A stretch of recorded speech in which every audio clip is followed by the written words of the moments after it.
विश्वास में तुम्हें बस आशीष नहीं खोजनी चाहिए, इसके बजाय तुम्हें परमेश्वर से प्रेम करने और परमेश्वर को जानने का अनुसरण करना चाहिए।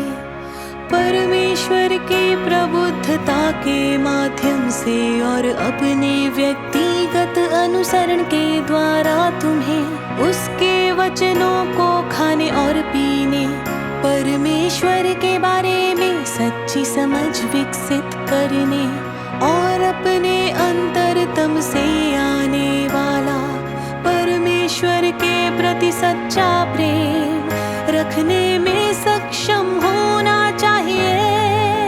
जब परमेश्वर के प्रति तुम्हारा प्रेम सबसे सच्चा हो और उसके प्रति तुम्हारे प्रेम को कोई नष्ट न कर सके या इसके मार्ग में आड़े ना आ सके, तो तब जाकर तुम परमेश्वर के प्रति अपने विश्वास में सही रास्ते पर होते हो। यह साबित करता है कि तुम परमेश्वर के हो, क्योंकि तुम्हारा हृदय पहले से ही परमेश्वर के अधिकार में आ चुका है और तब कोई भी दूसरी चीज तुम पर अधिकार नहीं कर सकती।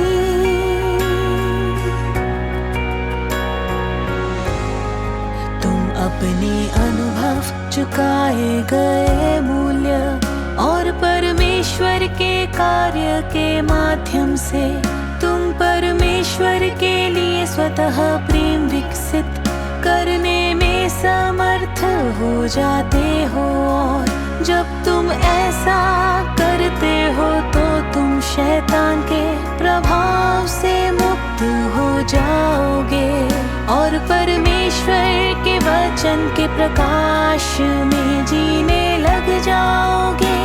तुम अंधकार के प्रभाव को तोड़कर जब मुक्त हो जाते हो, केवल तभी यह माना जा सकता है कि तुमने परमेश्वर को प्राप्त कर लिया है।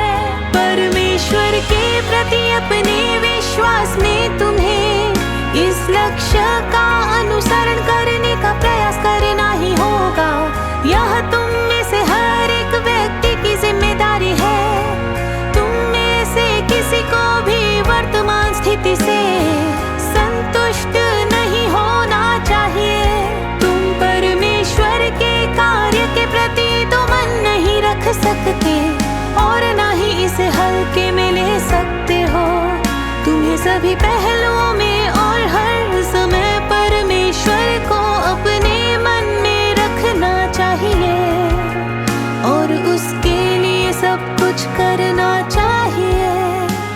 और अपनी कथनी और करनी में तुम्हें परमेश्वर के घर के हितों को सबसे पहले